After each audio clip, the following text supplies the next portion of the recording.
បងប្អូនហើយនេះហើយកន្លែងគេមកស្ទូចត្រីរត់ដងជំនាញហើយចូលចិត្តស្ទូចត្រីដើរកាត់ពីណាពីណីមកឲ្យម៉ែដើរតាមមកមើលកូនស្ទូចត្រីចឹងណាបងប្អូន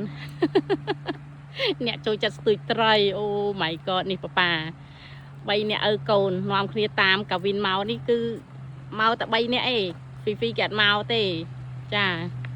មកនេះថាមកទទួលអាបងទៅផ្ទះទេហើយអត់មានដងស្ទូចទេគេមកស្ទូចត្រីថ្ងៃហ្នឹងពូមកស្ទូចមួយពួកម៉ាក់មិនមែនមកស្ទូចម្នាក់ឯងហើយពួកម៉ាក់ទៅណាអស់ហើយឥឡូវដើរទៅដល់ណា They just continue down ដើរទៅដល់ហ្នឹងបាត់ហើយហើយដល់ពេលឥឡូវខ្ញុំឡៃទៅឲ្យគាត់ទៅយកពួកខ្ញុំសិនដើម្បីរកកន្លែងមកមើលគាត់ស្ទូចត្រីដល់ពេលឥឡូវពួកម៉ាក់គាត់ដើរទៅអស់ហើយហើយថ្ងៃហ្នឹងអត់យកដងស្ទូចខ្លួនឯងមកទេគឺប្រើដងស្ទូចពួកម៉ាក់ហើយមកម៉ាក់អ្នកកូន4នាក់ណាគេខ្លះ Mahadeo John Logan ខ្ញុំណាគេ Mahadeo John Logan ខ្ញុំអូរៀននៅសាលា high school មួយកូនណារៀនសាលា MTS MTS បាទ Mother Teresa ហើយចុះមិនបានស្គាល់ស្គាល់ក្នុងយើងបានរៀនសាលារៀន elementary កាលនៅ elementary រៀនជាមួយគ្នាបាទអញ្ចឹងម៉ាក់ស្មានតែរៀនជាមួយខ្លួនឯងនៅ high school ការពិតតាំងពីសាលាកូនក្មេងទូចៗណាបាទបឋមសិក្សារៀននៅបឋមជាមួយគ្នានេះទឹកស្ទឹងបងប្អូនហើយម្នាក់ហ្នឹងគឺចូលចិត្តស្ទូចត្រីម្នាក់នេះហើយកូនពៅគឺចូលចិត្តជីកង់និយាយថាដឹងកាត់ទៅរកអ្នកណាទេចូលចិត្តស្ទូចត្រីប្រហែលជាឪពុកមីនៅស្រុកខ្មែរអើយរ៉ាអើយក្មួយមួយនេះត្រូវគ្នាចាប់ឲ្យទៅស្ទូចមួយគូរ៉ានៅស្រុកខ្មែរទៅចឹងដល់កហើយមកយកកូននេះម៉ែតែមកបានទេសភាពរដងញ៉ោដៃចុះមកហើយណាបងប្អូនទឹកស្ទឹងនៅម្ដុំផ្ទះខ្ញុំក៏ញ៉ោដៃដើរមកដែរតែថ្ងៃហ្នឹងឯងដោយសារហៅគាត់ត្រឡប់ទៅផ្ទះវិញដោយសារអាកាសធាតុអត់ល្អមានផ្សែងពុលច្រើនពេកនេះផ្សែងភ្លើងគេថាភ្លើងឆេះព្រៃដល់ពេលផ្សែងច្រើនពេកអញ្ចឹងខ្ញុំក៏មកហៅគាត់ត្រឡប់ទៅផ្ទះវិញចាហើយអញ្ចឹងទៅក៏ឆ្លៀតថាចង់ដឹងថាកូនស្ទូចត្រីនៅម្ដុំណាដើម្បីថ្ងៃក្រោយស្រួលមករកគាត់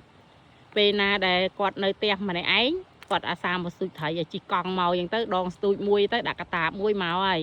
អញ្ចឹងឥឡូវខ្ញុំសួរគាត់ដើម្បីរកកន្លែងគាត់ស្ទូចថ្ងៃក្រោយពេលយើងចង់ហៅគាត់អីមកទទួលគាត់អីស្រួល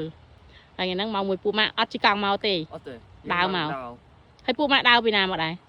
ដើរពីផ្ទះយើងពូម៉ាក់នឹងទៅយកកន្លែងនៅផ្ទះយើងបាទយើងlive close by នៅជិតផ្ទះយើងដែរអញ្ចឹងផ្ទះពួកវានៅហ្នឹងអញ្ចឹងបាទ except Mahadev he live far away អូខេហើយចុះដើរមកដែរMahadev បានម៉ែឪដឹកតលាបាទដឹកតលាអូខេយ៉ានេះអូខេឥឡូវយើងទៅមើលទឹកស្ទឹងតោះនេះស្ទឹងកាណាដាសបោណាបងប្អូនមានច្រើនកន្លែងចានៅជាពិសេសបរិវេណជុំវិញផ្ទះខ្ញុំឯនោះសបោមិនបាច់ទេទឹកស្ទឹងបងប្អូនអត់ខ្វះទេតែចង់ដឹងថាមានលៀសមានក្រុមមានត្រីអត់កូនគាត់ឯងស្ទូចបានទេថ្ងៃហ្នឹងស្ទូចបានថ្ងៃហ្នឹង3ត្រីថ្ងៃហ្នឹងបាន3ទេបាទប៉ុណ្ណាប៉ុណ្ណឹងប្រវែងហ្នឹងឬក៏ប៉ុណ្ណឹងប្រវែងហ្នឹងប៉ុណ្ណឹងអាហ្នឹងមានមួយ like this big អាហ្នឹងវែងហីប្រវែងវែងវែងហើយចុះខ្លួនវាប៉ុណ្ណាខ្លួន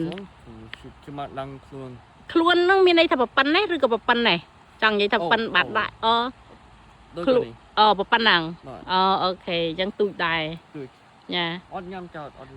មិនអត់ញ៉ាំអញ្ចឹងប៉ុណ្ណឹងមាន bacteria ក្នុងអត់ឆ្ងាញ់ទេមិនបានដឹងថាមានបាក់តេរីត្រីប៉ុណ្ណឹងអ្នកសចចកញ៉ាំប៉ុណ្ណឹងអ្នកសចិត្តញ៉ាំមិនកក្រិចមិនគេដឹងថាកក្រិចប៉ុណ្ណឹងទេសិកគ្រិចអត់ញ៉ាំចោតគេថាអត់មកពីតាមទឹកអត់ស្អាតហ្នឹងមែនបាទទឹកស្ទឹងហ្នឹងអត់ស្អាតបានគេថាកក្រិចបាទនៅស្រុកនេះគេស្ទូចត្រីគេមើលទៅលើទឹកដែរណាបងប្អូនបើឃើញទឹកថ្លាទឹកល្អទឹកស្អាតអាហ្នឹងគេញ៉ាំបើសិនជាម្ដុំនឹងសបោរោងចក្រសបោអី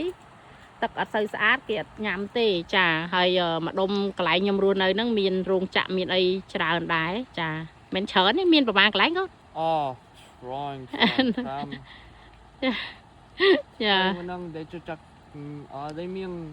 គេមានកន្លែងសម្រាប់ស្ទូចត្រីយកមកញ៉ាំហីមានកន្លែងខ្លះគេអត់ញ៉ាំទេបាទអូខេ